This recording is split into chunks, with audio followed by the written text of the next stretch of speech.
such an honor. This is the person who deeply inspired me to create the whole group, the Lestat book Coven, because when I saw the news on the dinner party show, the momentous news of Prince Lestat being released, I said, we need to resurrect the intellectual discourse about your books. I love that. We need to revive it, like we're reviving, because your vampires are very articulate, so we're reviving that's why I called it the Lestat book Coven. Great. That's wonderful. I appreciate that very, very much. I want the books to be enjoyed on all levels, and I'm honored by what you said about them and what you go on saying about them. I love it. I actually have my first question about the whole writing process behind Prince Lestat. And I kind of have to clarify something, because what's been coming up with our group and our discussions has been some people confused about where it's left off in Lestat's journey, because some people think is it after Blood Canonical? No, it's picking up Lestat today. Okay. In 2014.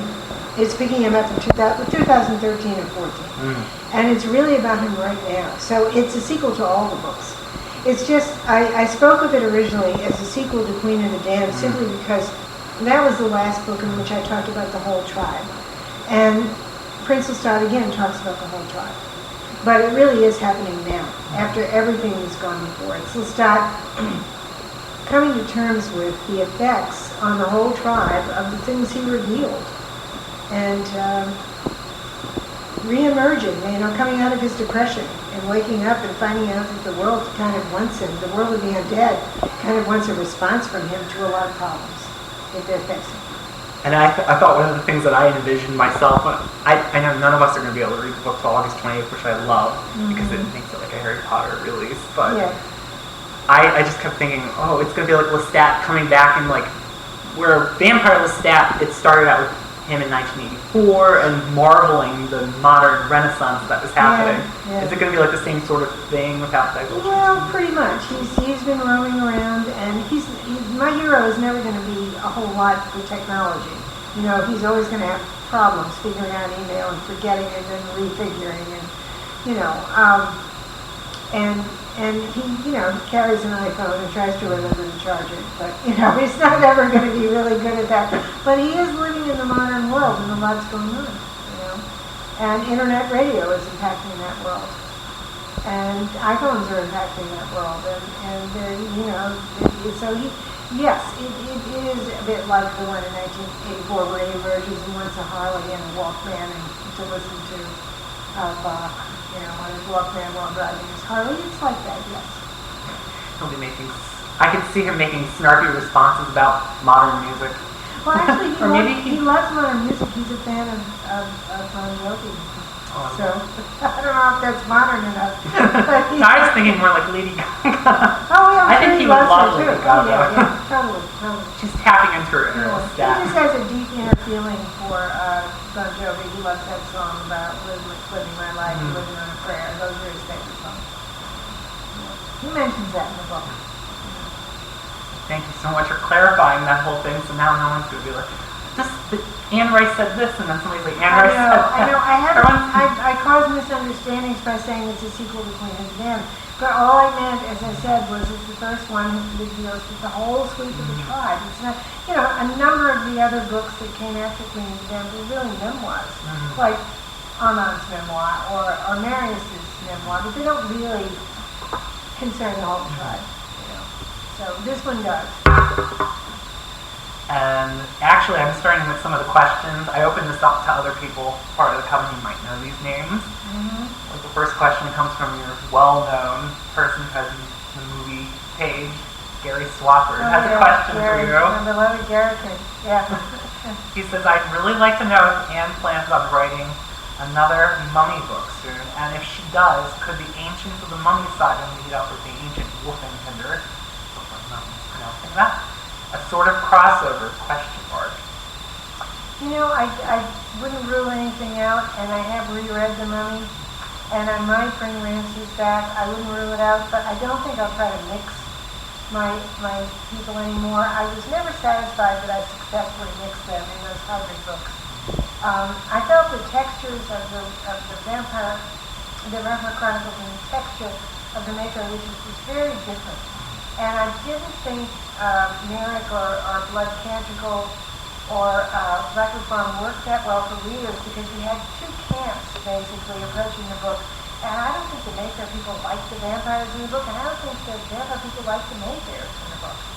And so I'm not eager to do that again. I think I'm going to be one of those writers that has to keep my immortals separate.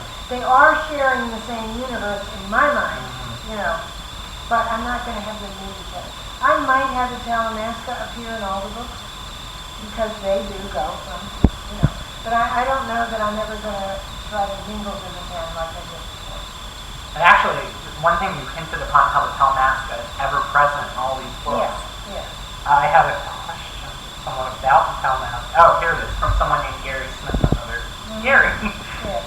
do you use the Talmasca to measure time then in your novels, and from the human aspect to reflect the vampire's concept or non-concept of what's happening? No, I don't think I use the Talmasca to measure time. I think I'm kind of obsessed with time, myself, and what it means. I grew up in a culture that believed that that God lived in a timeless realm, and we were too obsessed with time. But I don't think that's true. I think God created time, and there's a reason why He created time. And how things unfold in time is part of our biological universe. So I don't think too much about that in terms of the Talmasca. I guess the Talmasca for me is an immortal organization, just like my immortal characters. The main thing is that they're going to go on forever. You're going to live on in infamy because they're going to be obsessed, really, just like the readers. Yeah. I think that's one aspect of his question that I was thinking of, that they reflect us. And I was telling the people, and this leads into another question about how the writing style of all your books is so different. And you have something like Interview with the Vampire, which is crucially very much a psychoanalytic novel. Like you have a vampire on the Freudian couch, and you have a psychiatrist or psychologist really inquiring and getting into their mind. Yeah, that's true, isn't it? Yeah. Kind of like Tony Soprano going to talk to Lorraine Bracco. Yeah. But then you have Vampire Lestat, which is much more active. And I said, well, maybe using Freudian terms, it would be he was the more id character, the more active character, and where someone like Louis really has to internalize everything around him, and he's still obsessed with his grief, and he can't get past his grief. Yeah. Well, Louis is a tragic character, and Lestat's really a comic character in the classic sense of comic, meaning that he will always rebound and always come back. And I was just thinking, with this, when you approach this novel, was it the same way you approach all your novel, in the sense that it's like a whole different type of writing style? Because your writing style is always...